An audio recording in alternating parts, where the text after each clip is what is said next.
जय श्री हरि विष्णु, राधे राधे। दोस्तों, आप सभी का मेरे चैनल में बहुत बहुत स्वागत है।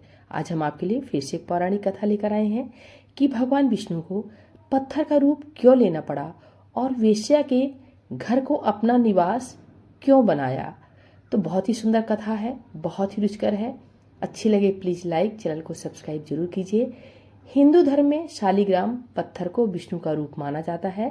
लोग इस पत्थर को पूजते हैं। ऐसा माना जाता है कि एक श्राप के कारण विष्णु जी को पत्थर बनना पड़ा था। शालिग्राम नेपाल की गंडकी नदी के तल से प्राप्त होते हैं। गंडकी नदी को विष्णु प्रिया भी कहा जाता है। ऐसा माना जाता है कि जो भी पत्थर इस नदी में आता है वह भगवान शालिग्राम अर्थात विष्णु जी का रूप बन जाता है। लेकिन गंडकी नदी रूप में आने से पहले एक वेश्या हुआ करती थी। आइए जानते हैं गंडकी नदी और भगवान विष्णु की संपूर्ण कथा। पौराणिक समय की बात है, किसी गांव में गंडकी नाम की एक वेश्या रहती थी। वह लोगों से पैसे लेकर अपना शरीर बेचती थी। एक दिन की बात है, उस गांव में एक महात्मा जी पधारे। वह लोगों को भगवत भजन सिखाते और जीवन में क्या सही है और क्या गलत है इसके बारे में भी ज्ञान देते।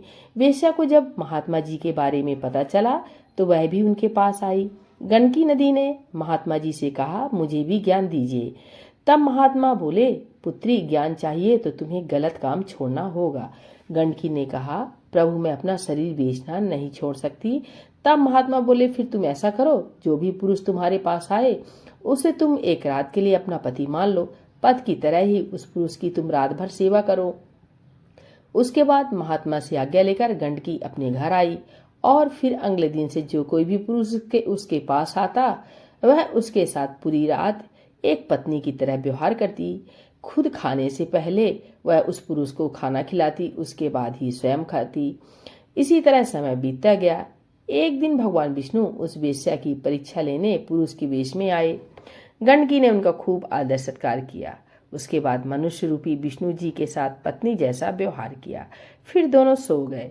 सुबह के समय अचानक विष्णु जी को सर में दर्द होने लगा और कुछ देर बाद ही मनुष्य रूपी विष्णु लोग परलोक सिधार गए।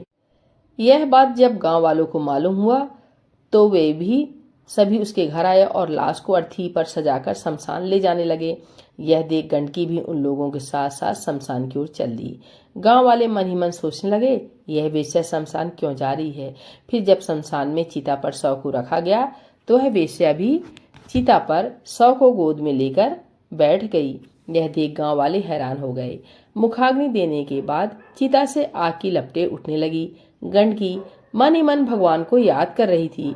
कुछ समय बाद जब अचानक अग्नि के बीच भगवान विष्णु प्रकट हुए तो गंडकी से बोले, हे पुत्री, मैं तुम्हारी भक्ति से प्रसन्न हूँ।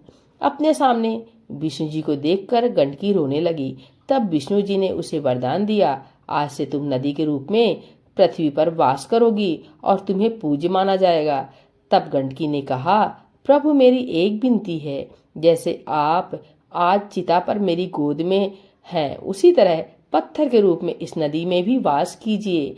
भगवान विष्णु ने उसे आशीर्वाद देते हुए कहा, कलयुग के अंत तक मैं शालिग्राम के रूप में गंडकी नदी में वास करूंगा।